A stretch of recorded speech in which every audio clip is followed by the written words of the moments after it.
Hi guys, welcome to Friday, and let's talk about what I read this week and what I didn't. 2 out of 3 ain't bad. So I read Recursion by Blake Crouch, and it was my first Blake Crouch, and I really liked it. I mean, it was a pretty good bet going in, especially when you consider in my wheelhouse, apparently, I'm learning, I just love weird time stuff. 7.5 Deaths of Evelyn Hardcastle, I loved it. Slaughterhouse-Five, I can't think of any more, but trust me.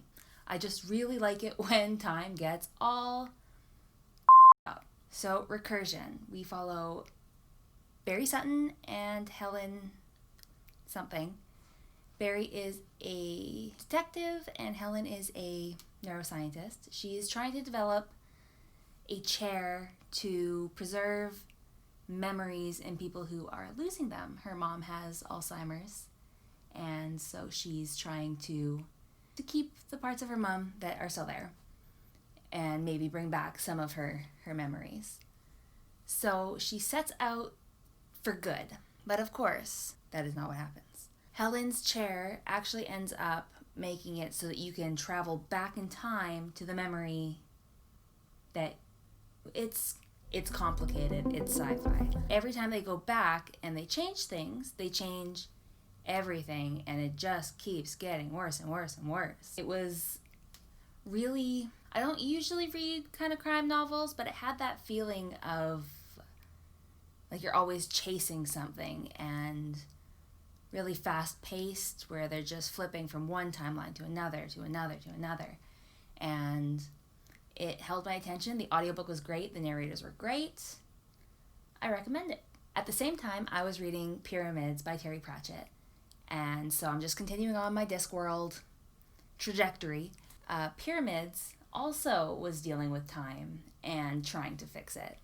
So it was neat to be reading these two at the same time.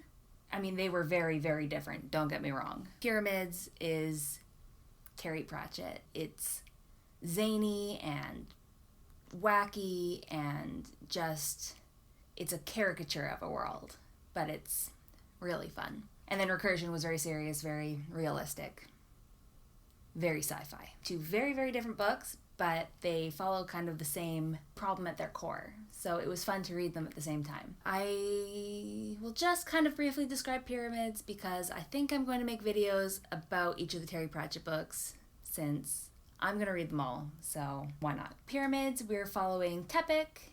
He is a prince who becomes king in basically just stereotypical, cartoonish Egypt. He goes away to Ankh-Morpork, which is the kind of main big city in the novels, and he goes to assassin school. Being an assassin is a career in the book. So he goes to assassin school, then he has to go back and be king. When his father dies, he needs to make another pyramid, and he makes it the biggest, craziest pyramid. So he built the biggest one ever, and it's so big that it kind of shifts, like his kingdom, into another dimension. These books, I'm telling you. And yeah, so the whole thing is kind of him trying to get his kingdom back to where it's supposed to be and fixing it. It's wild. And now, Ballad of Songbirds and Snakes. I got a whopping 12 pages into this book. I don't care. That's it. I'll be honest. I just don't care. Of course, I didn't get very far, but the problem is I'm such a mood reader, and I don't care about this right now. When I have the option to pick it up, I'm finding myself doing other stuff. So I am going to retire it for now. I will hopefully pick it back up because I do want to know what the hell happens. I want to know if this adds to or detracts from a series that I love, but I'm losing reading time because I don't want to read it right now. So that's just how it is. But on the bright side, now I get to start some new books. Guess what arrived in the mail today? Guess what arrived in the mail today? A Beautifully Foolish Endeavor. You guys, I am so excited to start reading this. A bunch of the book club girls have already started it and are loving it. So I have a date with this book. Just gonna get this read. This is the follow-up to An Absolutely Remarkable Thing, and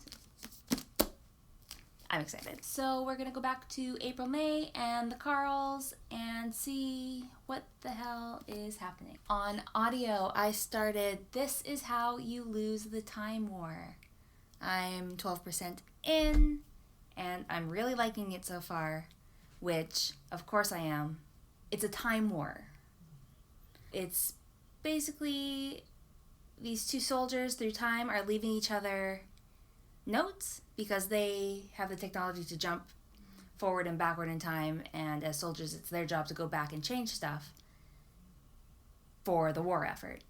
And every time that not every time, but lots of the times when they get there, the other soldier has left them a note, either taunting them or just talking to them, and they're kind of gaining this rapport, and I'm really liking it so far. Of course, the book opened on Red, one of the characters, just gut-ripping a bunch of robots, it sounded like, but like meat robots, or maybe there were people with metal bones. I don't know. It's still early, but I said, yeah, this'll do. Now, on my e-reader, I'm starting the 8th in the Discworld series called Guards Guards. Yeah, and I'm excited for this one because it's number 67 or something on the big read. Let me see. Number 69. Nice. Yeah, this one's just really good. It's kind of highly regarded in the series, so I'm excited. It'll be my first Guards book in the series as well. So I can't wait. I don't really know anything about it yet, but I assume it's going to be the same Discworld goodness that I've come to know. Okay guys, so that's it. Just a quick update on what I read, what I thought of it, and what I'm reading now. Thank you for watching. Please like and subscribe and ring the bell. It helps me out and it's very encouraging so I can keep making these. Love me. And I upload every Monday, Wednesday, Friday. So I will see you on Monday. Bye.